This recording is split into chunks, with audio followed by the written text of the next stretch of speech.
Grammar, grammar, grammar. Think of it as the glue, or if you prefer, the cement that holds the bricks of vocabulary. English students have a problem. Too much cement. They spend all their time learning grammar rules, workbooking grammar rules, but not using grammar rules. They never speak or write in English. In my experience, students often need more bricks or vocabulary and experience putting those bricks together in live language learning situations. Or what they end up building looks a little bit like this. In this episode, I want to show you 5 grammar tips that will boost your English and get the balance right between those bricks and cement. And by the end of the episode, you might be able to build something like this.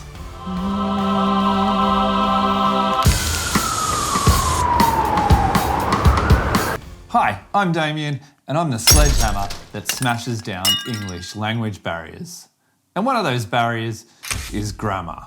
And in this lesson, I'm going to teach you 5 tips from the polyglot Mathias Barria. What's a polyglot? Well, they're a bit of a show-off. No. Actually, there's someone who can learn multiple languages. Not 1, not 2, but often 3, 4, 5, 6, and even up to 20 plus. So if anybody's going to know how to learn grammar, it's going to be this guy. Let's hit the grammar tips. Own it, use it, explain it, find it, and close it. Make the sentence your own through personalization, elaboration, and the secret sauce of craziness. Okay, let's say you're watching Forrest Gump, an old classic, and he uses this expression.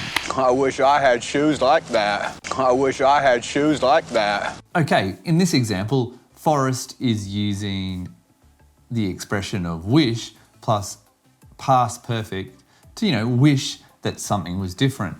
And in this case, he wishes that he had different shoes. Maybe he wanted Adidas shoes rather than Reebok shoes. And he could feel a little bit of regret as well because he purchased the wrong type of shoes. So let's look at how we can now personalize this and elaborate and finally make it a bit crazy. Personalize. I wish I had studied French instead of English. Now elaborate, so we add a bit more detail to the response. I wish I had studied French instead of English because it is a language of romance. Finally, the secret sauce of craziness, and we'll really build it out into a story. One day I was walking home from English class and my eyes crossed with a beautiful stranger. I said hello and she said bonjour. I really wish I'd studied French instead of English. Use it all the time. So any opportunity at all in your day-to-day life, try to use that structure you're learning. Bring the pattern to life. And at the end of the week, I can guarantee you, if you've used that structure 30 plus times, you will never forget it. So let's continue on with our example of wish. You can try this structure with your teacher. How are you? I'm good, but I wish I'd never met you. You're the worst teacher ever. How can I help?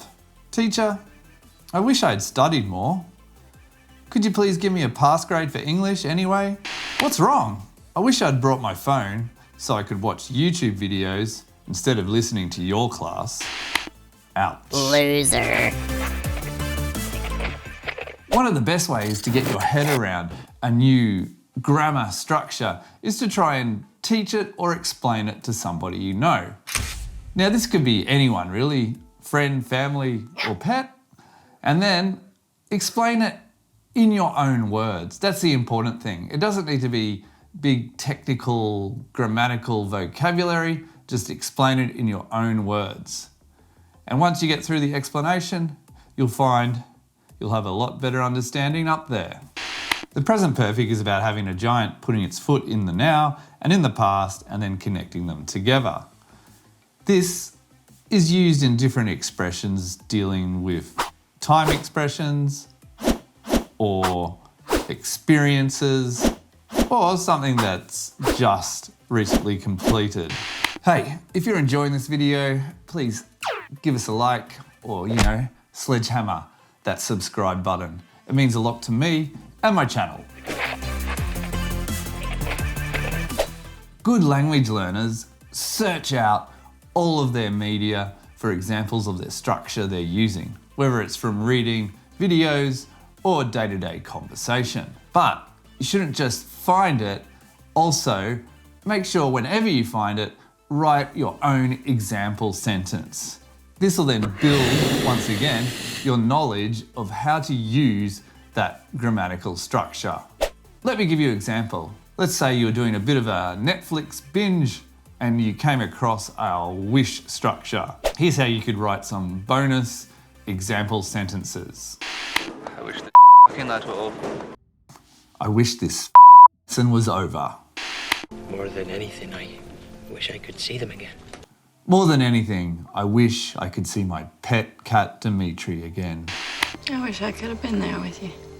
I wish I could have been with you yesterday when you shouted everyone a beer. You don't really do it that often. Here's tip 4.5, if you will. Once you write those sentences, then go over to the app Hi Native and you can get some free feedback. Let me show you how to use it. All right, so let's go to the app Hi Native. I've already downloaded it and this is how you set it up. As you can see, it's telling you, basically it's a question and answer platform for students studying language. So you can ask questions about language and culture, and then other native speakers or speakers of that language will then, help you answer that question. So it's a great tool to get feedback, and they give you question prompts, and it's really easy to get involved in this online language learning community.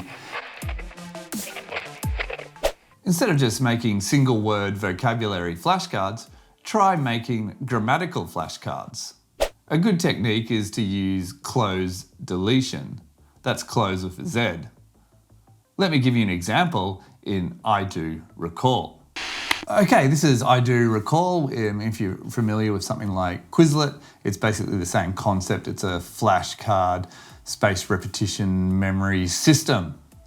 Let's look at how we could design a deleted cloze for grammar. One technique is, let's take an example sentence first, which we've already studied. The simple one is and we'll also add it to the answer, and then you could just create a cloze. So there's 1, 2, 3, 4 words. 1, 2, 3, 4. Then you delete those and you see if you can remember. If you want to make it a bit easier, you can put in brackets. Sometimes all you really need is the first letter of each word to help you trigger it. And then in here, so you've got the answer. We could then add in what the grammar is, used to express regret. And also with this one, you can record audio or add images. So you could do an audio gap fill if you wanted to practice your listening more. Teacher, I, space, space, space, space. More, could you please give me a pass grade for English anyway? Yeah, or something like that. You probably have to do something a bit better. Anyway, that is I do recall. Hopefully now, instead of building something like this with your grammar, you'll instead be building something like that. And make sure you own it, use it, explain it, find it, and close it. Feel like you're all grammared out? Then try out my pronunciation playlist. And as I like to say, start taking your English mask off today.